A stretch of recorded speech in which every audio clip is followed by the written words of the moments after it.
জীবন বদলে দেয়া ৬টি সাইকোলজিক্যাল টিপস। ১ নম্বর, যখন আপনি একা থাকবেন তখন নিজের চিন্তাগুলোকে নিয়ন্ত্রণে রাখুন। কারণ সেখান থেকেই শুরু হয় আপনার মানসিক অবস্থা। নাম্বার ২, যখন আপনি আপনার বন্ধুদের সাথে থাকবেন তখন ভাষার সংযত করুন। কারণ অপ্রয়োজনীয় কথা সম্পর্কের নষ্টের কারণ। নাম্বার ৩, যখন আপনি রেগে যাবেন নিজের মেজাজ সামলান।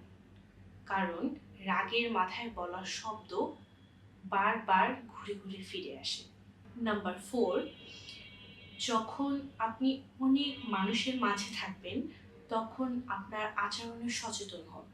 কারণ আপনার আচরণই আপনার ব্যক্তিত্বের পরিচয়।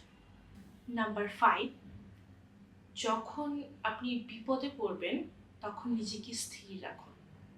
কারণ বিপদের সময় আবেগে ভেসে না গিয়ে সঠিক সিদ্ধান্ত নেওয়া জরুরি। নাম্বার ৬, যখন সাফল্য আসবে তখন নিজের অহংকারকে নিয়ন্ত্রণে রাখুন। কারণ অহংকার মানুষকে নিচে নামায়।